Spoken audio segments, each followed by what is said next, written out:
So guys मैं 2019 से ही trade करना स्टार्ट कर दिया था और मैं 2023 में जाके अब कहीं मैं बोल सकता हूँ कि हाँ मैं एक प्रॉफिटेबल ट्रेडर बन चुका हूँ। मेरी एनालिसिस में कोई कमी नहीं था, मेरी स्ट्रेटजी में कोई कमी नहीं था, सिर्फ कमी था तो सिर्फ इस चीज़ का फोकस ना होने की वजह से मुझे 4 से 5 साल लग गए मुझे सिर्फ प्रॉफिटेबल बनने के लिए। अब मैं कहीं जाके रेगुलर पैसे बना पा रहा हूँ। और देखो यार, इसकी गारंटी मैं लेता हूँ कि आपका जो मैं टाइम ले रहा हूँ, आधा एक घंटा जो कुछ भी है, वो वर्थ इट होने वाला है। नहीं हुआ तो भाई आप चैनल रिपोर्ट कर देना, उसमें कोई दिक्कत नहीं। तो चलो इसी के साथ इस वीडियो को स्टार्ट कर देते हैं। सो गाइस सबसे पहले समझ लेते हैं कि आप किसी भी चीज़ के लिए फोकस को कैसे डेवलप कर सकते हो।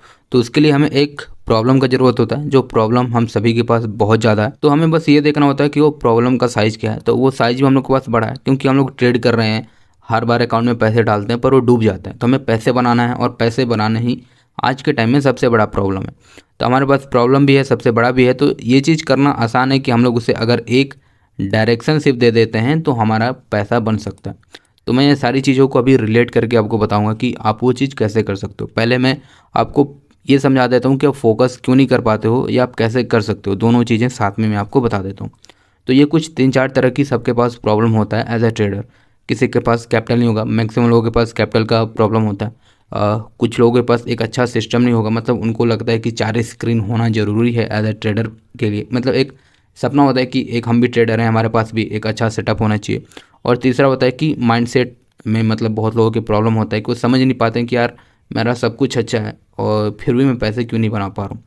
और जो चौथा होता है वो होता है कि आपके पास एक अच्छा ट्रेडिंग सिस्टम या स्ट्रैटेजी नहीं है, जिसकी वजह से भी बहुत सारे लोग अच्छे तरीके से मार्केट से पैसे नहीं बना पाते हैं। तो मुझके लिए ये मेथड का यूज करने वाला है, मैं इसे थोड़ा साइड में कर देता हूँ कि आप लोग अच्छे से देख पाओ। ठीक है, इसका मतलब होता है कि आप अपनी चीज़ों को प्रायोरिटी में कर दो। प्रायोरिटाइज में सही तरीके से शायद प्रोनाउंस नहीं कर रहा हूँ, पर आप समझ गए कि उस चीज़ों को उस तरीके से बांट दो कि सबसे बड़ा आप सर्कल देख रहे हो जिसमें मैंने लिख रखा है कि राइट नॉलेज होना चाहिए आपके पास। राइट नॉलेज यानी कि आप अगर सही चीज़ें सीख जाते हो तो वहाँ से एक चांस बढ़ जाता है कि आप उन्हें करके पैसे बना सकते हो मार्केट से। मतलब राइट नॉलेज यानी आप सही लोगों से चीज़ें सीख रहे हो, जो आपको यह नहीं सिखा रहा है कि देखो आप 10,000 से आप 1 लाख महीने के बना सकते हो, या 10,000 से आप हर महीने आप चाहो तो 10-10 हज़ार रुपये बना सकते हो। मतलब जो आपको एक रियलिटी वाली बातें बता रहा है, नहीं कि सिर्फ आपको एक कैची थंबनेल दिखा के बुला रहा है कि आओ वीडियो देखो, और उससे आपका फ़ायदा नहीं होगा, पर एज अ यूट्यूबर उसका ज़रूर फ़ायदा हो जाएगा। और दूसरा होता है कि आपने राइट नॉलेज तो ले लिया, आपने उसे प्रैक्टिस कितना किया। ये जितना ज़्यादा होगा आपका पैसे बनाने का, ये जो चीज़ आप बनाना चाहते हो, यहाँ से जो आप ये बनाना चाहते हो, इसके बनाने के चांसेस बढ़ जाते हैं आपके। क्योंकि ये जितना ज़्यादा प्रैक्टिस होगा, प्रैक्टिस से कॉन्फिडेंस आता है और कॉन्फिडेंस से ही प्रॉफिट आता है। तो अगर आप इस चार्ट के हिसाब से देखते हो तो आपको दिखता है कि नॉलेज सबसे बड़ी चीज़ है, फिर प्रैक्टिस आता है, फिर प्रॉफिट आता है। तो प्रॉफिट सबसे लास्ट में आता है, क्योंकि प्रॉफिट सबसे छोटी चीज़ होती है इस पूरे सर्कल में। अब देखो, सबसे पहले प्रॉब्लम के बारे में भी समझ लेते हैं। जब इतना सब कुछ हो ही रहा है तो प्रॉब्लम भी समझ लेते हैं कि प्रॉब्लम भी 2 तरह के होते हैं। एक होता है रियल प्रॉब्लम और दूसरा होता है इमेजिनरी प्रॉब्लम। और देखो यार, देखा जाए तो रियल प्रॉब्लम हम लोगों के पास बहुत कम होते हैं। सिर्फ 2-3 ही रियल प्रॉब्लम होते हैं। एक पैसे से रिलेटेड हो सकता है, दूसरा हेल्थ, और तीसरा रिलेशनशिप। इनके अलावा कोई और रियल प्रॉब्लम नहीं होता। ठीक है, तो अब इन्हें देख लेते हैं कि रियल प्रॉब्लम और इमेजिनरी प्रॉब्लम में क्या डिफरेंस होता है। तो देखो, रियल प्रॉब्लम ये हो सकता है, मैं इसे थोड़ा यहाँ कर देता हूँ। तो रियल प्रॉब्लम ये हो सकता है कि आप कोई स्ट्रैटेजी यूज करते हो और उसका रिजल्ट कुछ आपको ऐसा दिखता है कि आपके मैक्सिमम ट्रेड लॉस में होते हैं, 1-2 प्रॉफिटेबल होते हैं। तो मतलब आप कभी पैसे बनाते हो कभी नहीं बनाते हो। ये एक रियल प्रॉब्लम है जो मैक्सिमम लोगों के होता है। तो अब हम लोग जान लेते हैं कि इमेजिनरी प्रॉब्लम क्या होता है। तो जैसा आप ये देख सकते हो कि मान लो आपने सोचा कि यार चलो हम कोई एक नई स्ट्रैटेजी ट्राई करते हैं। तो दिमाग में सबसे पहले आता है कि यार मान लो इतना मेहनत किया, एक नई चीज़ सीखा, फिर उसे बैक टेस्ट किया, अगर मान लो उसे मार्केट में यूज करते हैं और उसके कुछ ऐसे रिजल्ट आते हैं, तो यानी मतलब उसमें जो पहले वाली स्ट्रैटेजी थी उसमें एटलीस्ट प्रॉफिट तो होते थे, इसमें अगर मेरे सारे ट्रेड ही लॉस में जाने लगे तो मैं क्या करूँगा। तो ऐसे सवाल बहुत आने लगते हैं मन में कि यार क्या नई चीज़ ट्राई करूँ या ना करूँ। और इसी की वजह से बहुत सारे लोग कुछ नया ट्राई ही नहीं करते और मार्केट हमेशा इवॉल्व होता रहता है और वो नहीं इवॉल्व हो पाते, यही उनका प्रॉब्लम होता है। और देखो, जो हमारे दिमाग की खासियत है ना कि वो निगेटिविटी बहुत तेज़ी से अपनी तरफ अट्रैक्ट करता है, उसे नहीं पता क्यों, पर बहुत तेज़ी से वो अपनी तरफ अट्रैक्ट करता है नेगेटिविटी को। तो अब देखो इमेजिनरी प्रॉब्लम ये भी है, मैक्सिमम लोगों के साथ ऐसा ही होता है कि यार नई चीज़ें ट्राई करूँगा, अगर वो पहले वाली से भी बुरी हुई तो क्या होगा। और एक इमेजिनरी प्रॉब्लम ये भी है कि मान लो मैंने कुछ नया ट्राई किया और उससे मेरा स्ट्रेटजी बहुत इम्प्रूव हो गया, या एज अ ट्रेडर मैं बहुत ज़्यादा इम्प्रूव हो गया, जिससे मेरे रिज़ल्ट कुछ इस तरीके से आ गए। तो ये सबके मन में नहीं आता कि मैं कुछ नई चीज़ें ट्राई करता हूँ, वहाँ से मैं अपने आप को इम्प्रूव कर सकता हूँ, मेरी जो परफॉर्मेंस है वो बढ़ सकती है। पर ये भी एक इमेजिनरी प्रॉब्लम, ये भी एक इमेजिनरी ही प्रॉब्लम है कि आप ये चीज़ हो सकता है, पर ये ज़्यादा लोगों के मन में नहीं आता, पर ये आना चाहिए पर नहीं आता। तो अब हम लोग देखते हैं, ज़्यादा टाइम इस पर नहीं लगाते हैं। अब एक छोटा सा रिकैप कर लेते हैं, क्योंकि जो जो चीज़ें बताई वो सभी इंपॉर्टेंट हैं, और उसके बाद जो रियल चीज़ें हम लोग वहाँ बढ़ेंगे, ठीक है। तो देखो पहली चीज़ ये है कि हमें फोकस के लिए प्रॉब्लम चाहिए होता है हम लोगों के पास। और दूसरा चीज़ है कि हमें अपने प्रॉब्लम को प्रायोरिटाइज करना चाहिए, यानी कि उसके हिसाब से हमें, मतलब ये बड़ी चीज़ है, ये छोटी चीज़ है, ये छोटी चीज़ है, इस तरीके से हमें देखना चाहिए कि जैसे हमारा नॉलेज था, फिर प्रैक्टिस था, फिर मनी था। और फिर हमें ये भी देख लिया कि प्रॉब्लम भी दो तरीके के होते हैं, रियल होते हैं, इमेजिनरी होते हैं। तो हमें ये भी पता चल गया कि प्रॉब्लम, हमारे हर प्रॉब्लम एक जैसे नहीं है, प्रॉब्लम भी बहुत अलग अलग तरीके के होते हैं। और इसके बारे में अभी रहने देते हैं, वीडियो में कुछ देर के बाद मैं आपको बताऊंगा, या छोटे में आपको बता देता हूँ। सो गाइस, ये मैंने एक प्रोग्राम आप लोगों के लिए लॉन्च किया है। ये सिर्फ बिगनर के लिए है, जिनको कुछ भी समझ में नहीं आ रहा कि मैं कहाँ से शुरू करूँ, या जो लोग फंस चुके हैं। तो ऐसा भी बहुत बार होता है कि बहुत कुछ सीखने के बाद भी आपको ऐसा लगता है कि यार मुझे तो कुछ आता ही नहीं है। तो ये उन लोगों के लिए है, वो लोग ये प्रोग्राम ज्वाइन कर सकते हैं। और देखो प्रोग्राम यही है कि हम कॉल पे बात करने वाले हैं, आप डायरेक्टली मुझसे बात कर सकते हो, और जो मैंने 3-4 सालों में सीखा है वो मैं आप लोगों को बता दूंगा कि देखो ये नहीं करना, ये करना, और ये ऐसे ऐसे करना। और फ़र्क सिर्फ इतना होगा, जो ये वीडियो देख के आपको नहीं मिलेगा, वो ये है कि मैं आपसे बात करूँगा, आपकी प्रॉब्लम सुनूंगा, और आपसे रिलेटेड, तो जो आपका प्रॉब्लम होगा उससे रिलेटेड एक पर्सनलाइज रोड मैप बना के मैं आपको दे दूँगा, ठीक है। ज़्यादा ये नहीं करते, आगे बढ़ते हैं। देखो तो अब यहाँ से बहुत इंपॉर्टेंट चीज़ शुरू हो रही है कि हम लोग अब फोकस के बारे में बात करेंगे, ट्रेडिंग से रिलेटेड, कि आप अपने फोकस को कैसे बढ़ा सकते हो ट्रेडिंग में। और देखो बहुत ही सिंपल सिंपल स्टेप बताऊंगा, पर यही काम करते हैं, आप ये चीज़ समझ जाओ। और यार मेरी प्रेजेंटेशन ऐसी बनी है कि मेरे को बार बार ये हटाना पड़ रहा है, इधर उधर करना पड़ रहा है। तो देखो फोकस इंक्रीज करने के लिए हमें एफर्टलेस ट्रेडिंग करना होता है। अब आप एफर्टलेस ट्रेडिंग कैसे कर सकते हो वो जानते हैं। एफर्टलेस का मतलब ये होता है कि यार अब जैसे लोग वीडियो गेम खेलते हैं, उसमें ऐसा नहीं होता है कि बहुत ही मेहनत करना पड़ रहा है, या जो लोग साइकिल बाइक ये सब चलाते हो, मतलब शुरू शुरू में लगता है जब सीख रहे होते हो कि यार बहुत ध्यान देना पड़ रहा है, पर बाद में वो सारी चीज़ें एफर्टलेस हो रही होती हैं। तो उस तरीके से आप अपनी ट्रेडिंग को कैसे बना सकते हो वो बताता हूँ। तो देखो एफर्टलेस ट्रेडिंग करने के लिए ये चीज़ हमें समझना ज़रूरी है कि देखो एक आता है कि हमें फ्यूचर एंड ऑप्शन होता है, जो सबको करना है और सबसे ज़्यादा मुश्किल है। फिर आता है कि इंट्राडे ट्रेडिंग होता है, जो भाई बहुत लोगों को करना है पर ये भी मुश्किल है। फिर आता है स्विंग ट्रेडिंग, जो एफर्टलेस है पर ज़्यादा लोगों को करना नहीं है। पर अगर वो एफर्टलेस ट्रेडिंग, मतलब यानी वो स्विंग ट्रेडिंग से अगर स्टार्ट करते हैं तो उनके सक्सेसफुल होने के चांसेस ज़्यादा हैं, क्योंकि अगर वो स्टार्ट यहाँ से करते हैं, फिर यहाँ आते हैं, फिर यहाँ आते हैं, तो उनके सक्सेसफुल होने के चांसेस ज़्यादा हैं। पर लोग क्या करना चाहते हैं कि वो स्टार्ट यहाँ से करना चाहते हैं, पैसे यहाँ बनाना चाहते हैं, और फिर वो स्विंग ट्रेडिंग में अपना पोर्टफोलियो डाइवर्सिफाई करने के लिए जाना चाहते हैं। पर ठीक है, तो मैं पहले आपको ऑप्शन ट्रेडिंग के बारे में बता देता हूँ कि जिन लोगों को ऑप्शन बाइंग ही करना है वो कैसे एफर्टलेस कर सकते हैं उस चीज़ को। तो देखो अगर आपको ऑप्शन बाई करना है तो आप एक डिसिप्लिन अपना बिल्ड कर लो कि मैं एक लॉट से ट्रेड करूँगा और मेरा रिस्क पर ट्रेड 500 होगा। तो अब मैं आप लोगों को बताता हूँ कि आप लोग ऑप्शन ट्रेडिंग में रिस्क मैनेजमेंट कैसे कर सकते हो, क्योंकि अब मैंने बोल दिया कि आपको 500 रुपये रिस्क पर ट्रेड रखना है, पर ये चीज़ सबको पता है कि ऑप्शन में रिस्क मैनेज करना बहुत ही मुश्किल है, क्योंकि ऑप्शन बहुत ज़्यादा वॉलेटाइल होता है। पर देखो ये तो सबको पता है, पर जो अपने एक्सपीरियंस होता है वो थोड़ा अलग होता है। अब जैसे मैं जब ट्रेड कर रहा था तो मुझे भी यही लगता था, पर मैंने इसका तोड़ ये निकाला कि देखो अगर मैं 300-400 रुपये की स्ट्राइक प्राइस पे अगर मैं ट्रेड करता हूँ तो मेरा 500 तो मतलब सेकंड नहीं लगेंगे, वो उतना नीचे आएगा, मेरा लॉस हो जाएगा और मैं मार्केट से बाहर हो जाऊँगा। तो मैंने क्या किया कि मैं 150 से 200 रुपये के बीच में जो स्ट्राइक प्राइस होते हैं मैं उन पर ट्रेड करता हूँ। ठीक है, आप भी वो देखो कि एक होता है कि जो नियरेस्ट होता है, सिंपल समझो आप, एटीएम ओटीएम वो सब छोड़ो, ये देखो कि मार्केट 18,000 चल रही है, अगर 18,100 18,200 है वो बहुत महंगा होगा, और जो 18,000 मतलब 500 है 600 है वो थोड़ा सस्ता होगा। उसमें लॉसेस भी कम होते हैं, प्रॉफिट भी कम होते हैं। पर एज अ बिगिनर हमें, क्योंकि रिस्क मैनेजमेंट करना है, डिसिप्लिन बिल्ड करना है, और इसके लिए हमें प्रॉफिट होने ज़रूरी हैं। तो इस तरीके से आपका प्रॉफिट भी होगा, छोटा प्रॉफिट होगा, पर आपका वो जो मनोबल होता है, वो जो एक होता है कॉन्फिडेंस आता है कि हाँ यार मैं कर सकता हूँ, मतलब अब मुझे भी समझ में आ रहा है मैं कर सकता हूँ।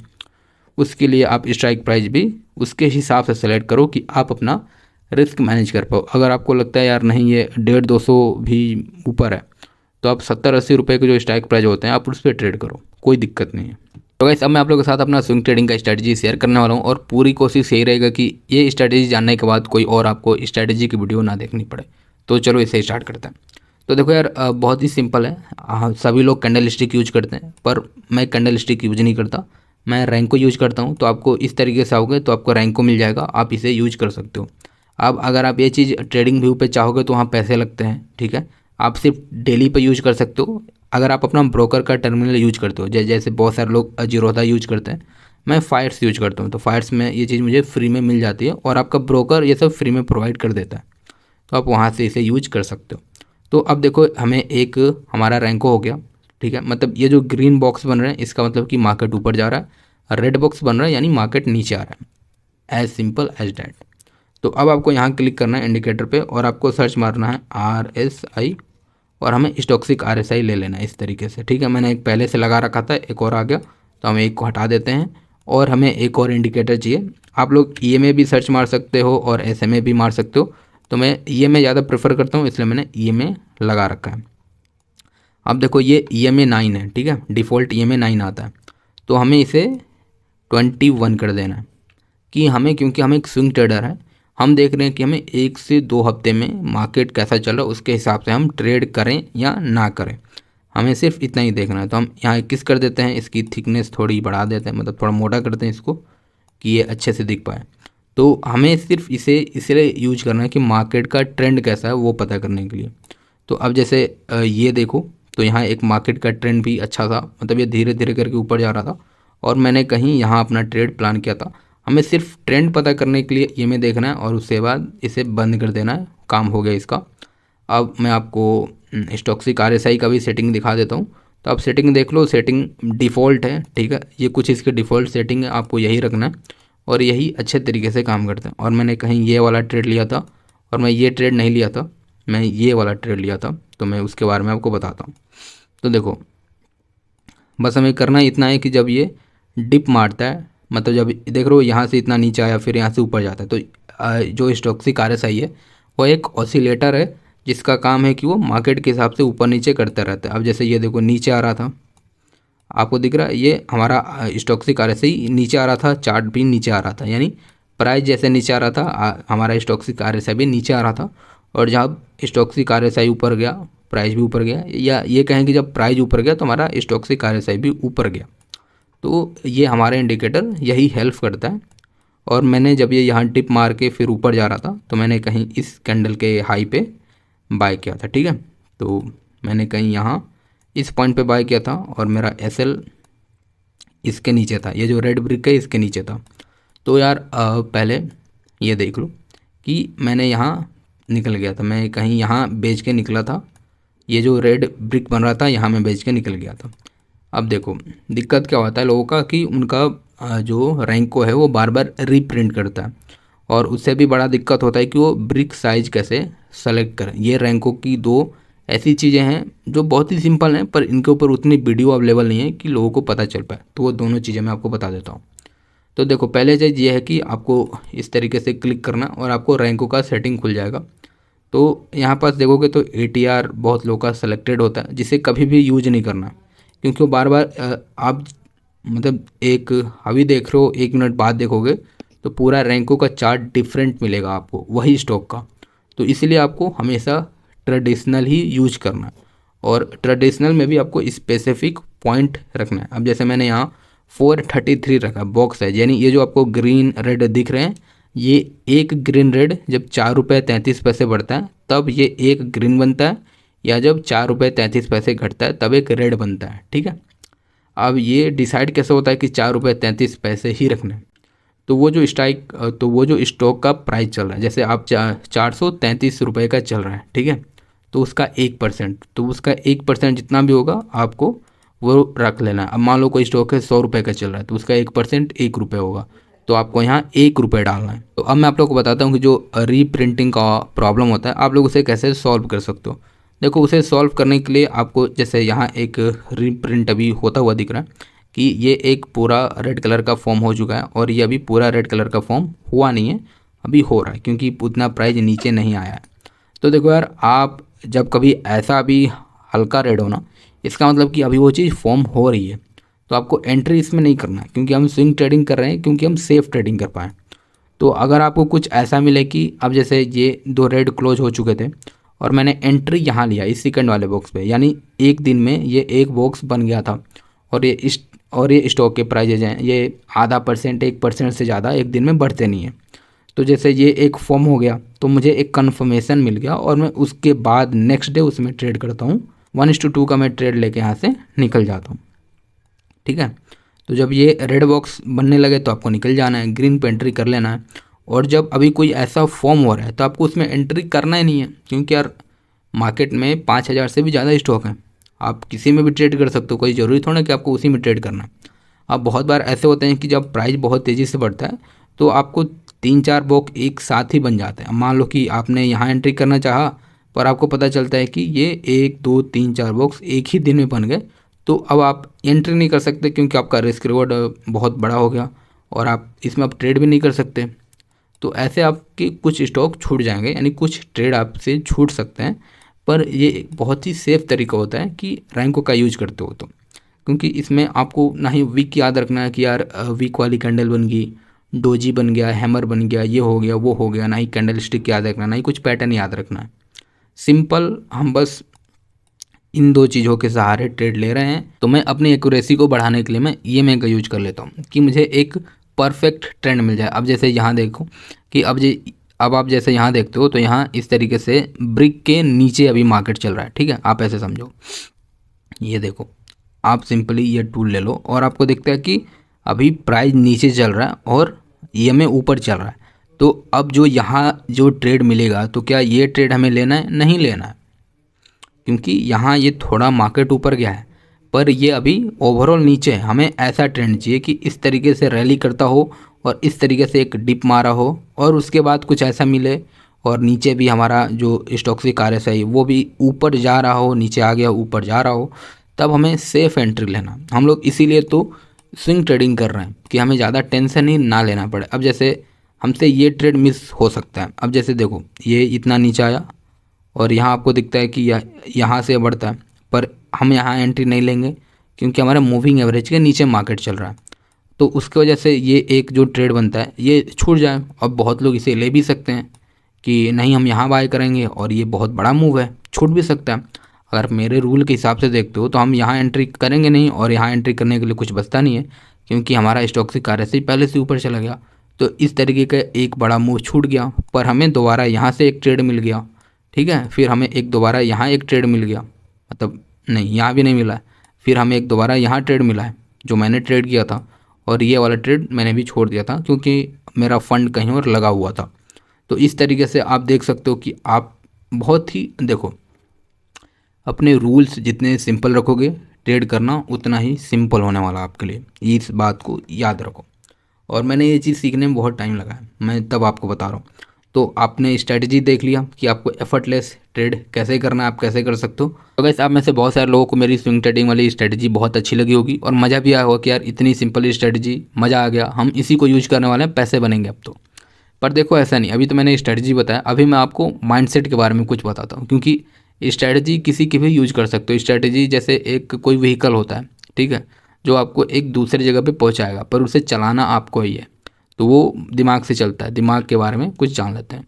तो देखो, यहाँ मैं रिच ट्रेडर और पुअर ट्रेडर का कंपैरिजन करने वाला हूँ। मैं पैसों के लेवल पर नहीं बात कर रहा, मैं माइंडसेट के लेवल पर बात कर रहा हूँ कि कौन सा ट्रेडर माइंडसेट के हिसाब से रिच है, कौन सा माइंडसेट के हिसाब से पुअर है, उसके बारे में बात कर रहे हैं, ठीक है।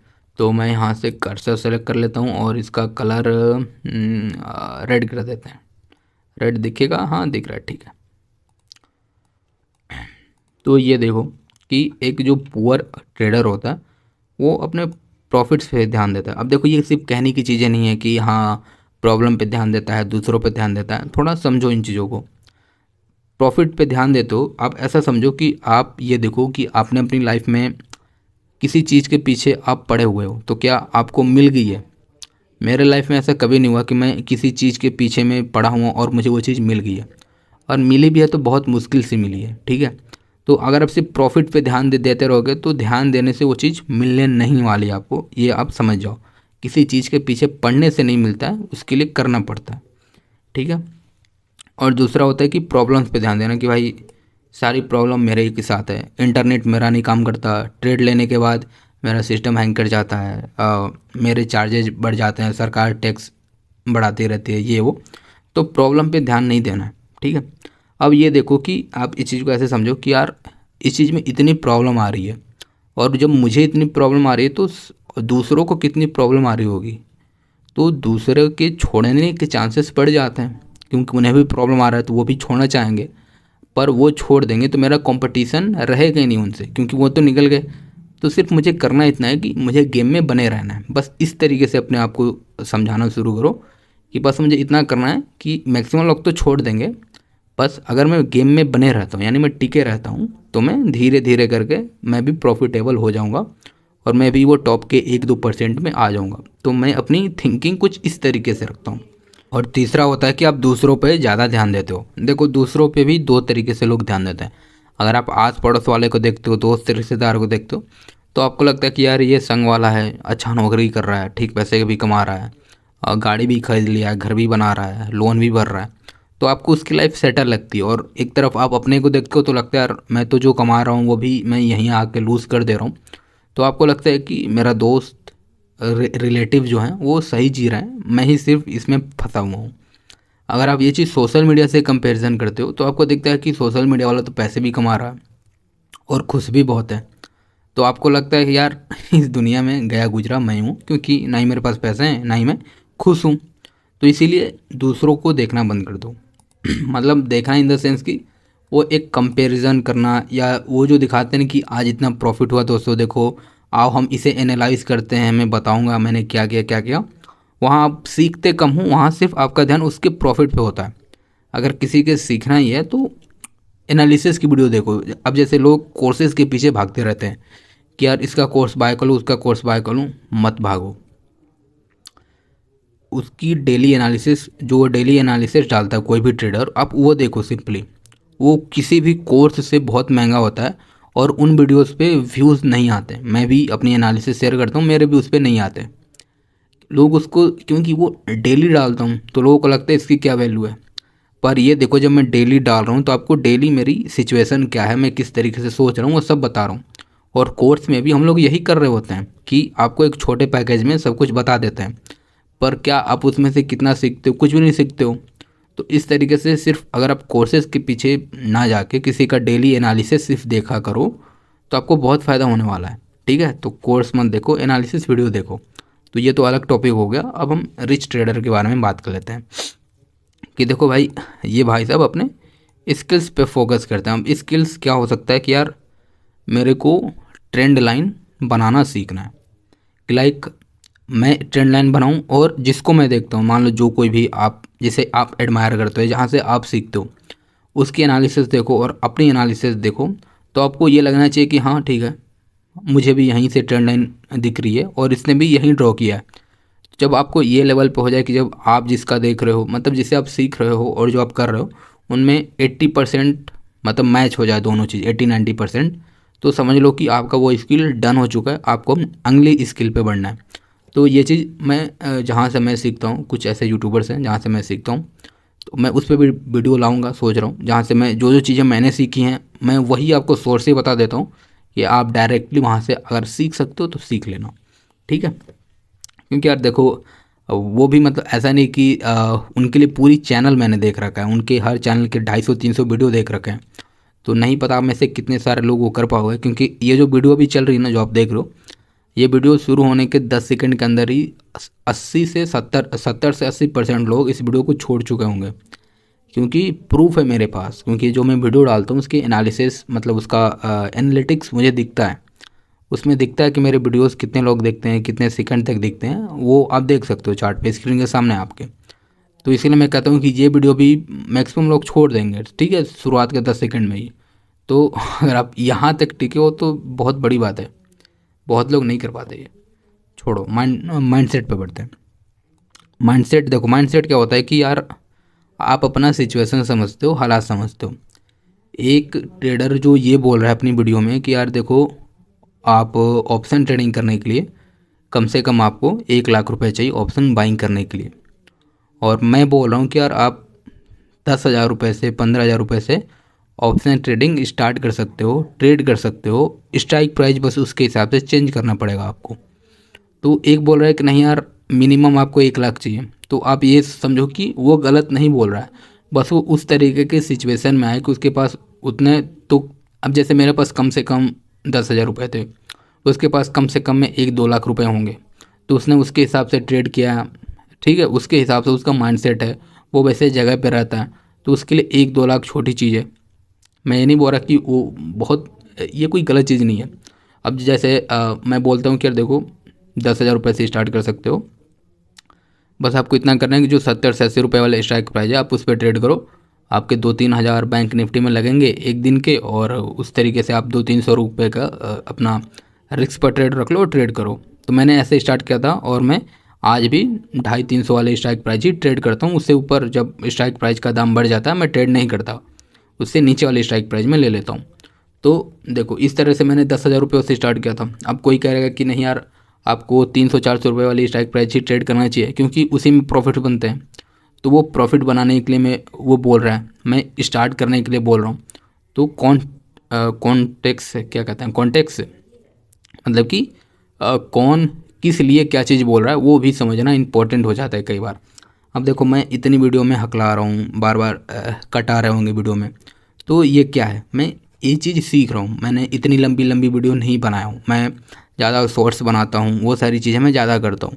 तो अब जैसे मैं ये एक नई चीज़ ट्राई कर रहा हूँ तो मुझे भी तो प्रॉब्लम आ रहा है ना, क्योंकि मैं एक लगातार इतना बोले जा रहा हूँ, मेरा बार बार गला बैठ रहा है, आवाज़ बैठ रही है, बार बार टेक ले रहा हूँ, रिटेक ले रहा हूँ, पानी पी रहा हूँ, सब कुछ कर रहा हूँ। तो मैं ये पर कर क्यों रहा हूँ, माइंडसेट की वजह से, कि मैं नहीं चाहता कि यार, क्योंकि देखो मैंने देखा कि मैं भी किसी की रील देखता हूँ, स्वाइप करता हूँ, रील देखता हूँ, बस यही करता हूँ, पर उससे मैं कुछ सीखता नहीं हूँ, क्योंकि जो चीज़ सीखता भी हूँ वो भूल जाता हूँ। पर अगर मैं किसी की 30-40 मिनट की वीडियो देखता हूँ अगर, तो उसमें से कुछ चीज़ें मुझे याद रह जाती हैं। तो मैंने वही चीज़ देख के मैंने खुद का एक बड़े फॉर्म वाले वीडियो बनाने का मैं ट्राई कर रहा हूँ, और मैं वो कोशिश में लगा हुआ हूँ। तो ये माइंडसेट होता है कि आप ये देखते हो कि आप अभी किस लेवल पे हो और सामने वाला कहाँ से बोल रहा है, वो बहुत ही अलग हो सकता है। तो वैसे हम लोगों ने माइंडसेट के बारे में तो बात कर लिया, अब हम लोग प्रोसेस के बारे में भी बात कर लेते हैं। तो देखो यार, प्रोसेस पे फोकस करने का सिंपल सा एक तरीका है कि आप लोग उसे डॉक्यूमेंट करने लगो, यानी कि उसका रिकॉर्ड रखने लगो। अब चाहे आप डेली का स्क्रीनशॉट खींच सकते हो, या आप जर्नलिंग कर सकते हो, ठीक है। अब जैसे बहुत लोगों के लिए जनरल बनाना बहुत ही मुश्किल का काम है, तो मैं क्या करता हूँ कि मैं जब ट्रेड लेता हूँ और जब ट्रेड एग्जिट कर रहा होता हूँ तो अपनी स्क्रीन रिकॉर्डिंग ऑन कर देता हूँ बस, तो जिससे एक वीडियो बन जाता है। और मैं चाहूँ तो उस वीडियो को अब जैसे मैं यूट्यूबर हूँ तो मैं उस चीज़ को अपने एज अ कंटेंट की तरफ यूज कर लेता हूँ, उसी में से कुछ ना कुछ निकाल लेता हूँ। नहीं तो वो एक मेरा जर्नल की तरह काम करता है, जहाँ मैं देख पाता हूँ कि मैंने क्यों ट्रेड लिया, किस लिए ट्रेड लिया, मैं बाकायदा उसे रिकॉर्ड कर लेता हूँ। तो आप भी चाहो तो इस तरीके से जर्नलिंग कर सकते हो, जिससे आप देख सको कि आप कहाँ से कहाँ तक आए हो। और अब प्रोसेस भी तो यही होता है कि आपने शुरुआत कहाँ किया था, अभी आप कहाँ हो, आपका प्रोसेस में आप अभी किस स्टेज पे हो, यही देखना होता है। तो इस तरीके से आप किसी भी प्रोसेस पे फोकस कर सकते हो, ठीक है। अभी हम लोगों ने दिमाग के बारे में बात किया, मैंने दिमाग के बारे में, माइंडसेट के बारे में इतना सब कुछ बताया आपको, और ये वो चीज़ है जो सबका दिमाग ख़राब करता है, और मार्केट में यही सिर्फ एक ही चीज़ है जो सबका दिमाग ख़राब करता है, ठीक है। तो अब इसके बारे में भी मैं आपको थोड़ा सा बताऊँगा और छोड़ दूँगा आप लोग को। तो देखो ये वो चीज़ है जिससे आपका फोकस डिक्रीज होता है, आप एफर्ट के साथ ट्रेडिंग करने लगते हो, यानी आप लेस शब्द को भूल जाते हो और आप एफर्ट के साथ ट्रेडिंग करने लगते हो, और ये चीज़ कन्वर्ट हो जाता है जाके हमारा ओवर ट्रेडिंग में, ठीक है। और देखो यार, ओवर ट्रेडिंग में बहुत लॉसेस हैं। यहाँ से अगर आप ओवर ट्रेडिंग करते हो तो यहाँ आपका सबसे पहले कॉन्फिडेंस जाता है, पैसा जाता है, और फिर जो सोसाइटी में लोग कहते हैं यार कि मार्केट में सबका तो लॉस होता ही है, और ये चीज़ और ये बात कहीं ना कहीं सही भी लगने लगता है, और फिर बाद में रिग्रेट भी होता है यार एक तरह का, और वो बहुत गंदी चीज़ है। कुछ भी कर लो, फेल हो जाओ, पर रिग्रेट मत करो। मैंने ये चीज़ सीख रखी है, और ठीक है, उसके बारे में फिर कभी बात करेंगे। पर ये ओवर ट्रेडिंग में आता है, और आपको ये कभी भी नहीं जाना है, इस साइड तो आपको कभी भी नहीं जाना है। और जो लोग जा चुके हैं उनको पता है कि कितना पेन होता है इससे। अगर आप चाहते हो इस पर डिटेल वीडियो आए तो आप कमेंट करो, मैं इस पर भी एक डिटेल वीडियो जरूर लाऊंगा आप लोगों के लिए। और मैं इसी के साथ आधे अधूरे ज्ञान के साथ मैं छोड़ रहा हूँ आप लोगों को। तो अभी आप पे डिपेंड करता है कि आप इनमें से क्या क्या चीज़ें सीख पाते हो, ठीक है। क्योंकि वीडियो यार ऑलमोस्ट 40-45 मिनट की बन गई होगी। अब मेरी भी बैटरी थोड़ी डाउन हो रही है, तो इसीलिए इस वीडियो को एंड करते हैं यार। और मैं आपको कुछ चीज़ें दिखा देता हूँ कि अगर आप लोग अभी तक रुके हो तो ये आपके लिए है, ठीक है। तो जो मैं सबसे पहले आप लोगों को बता रहा था बीच में कहीं, कि देखो यार, ये एक पर्सनलाइज रोड मैप होने वाला है बिगिनर ट्रेडर के लिए, जिसको ये समझ में नहीं आ रहा कि मैं कहाँ से शुरू करूँ, या शुरू कर चुका है कहीं फंस चुका है, तो वो वहाँ से कैसे निकल सकता है, कैसे लॉसेस से रिकवर कर सकता है। गारंटी किसी भी चीज़ की नहीं है, बस मैं बता सकता हूँ, और आप उसे कैसे करते हो आप पे डिपेंड करता है। तो आप मतलब डायरेक्ट फ़ोन पे बात होगा, मुझसे बात होगा, इसकी गारंटी मैं लेता हूँ। और उसके हिसाब से मैं, अब जैसे कोई सलाह देता है, ठीक है, एक्सपीरियंस शेयर करता है, मैं वो कर सकता हूँ। इसके अलावा कुछ भी एक्सपेक्टेशन मत रखना, होगा तो मत करना यार। वैसे भी आप ये वीडियो देख लो, यहाँ तक देख ली हो ना, तो आप बहुत कुछ सीख गए, इसकी कोई ज़रूरत ही नहीं है, क्योंकि मैंने ये चीज़ बना रखी है। तो प्रमोट करना मेरा काम है, मैं कर रहा हूँ, ठीक है। तो चलो फिर मिलते हैं किसी और एक वीडियो में, तब तक के लिए बाय बाय।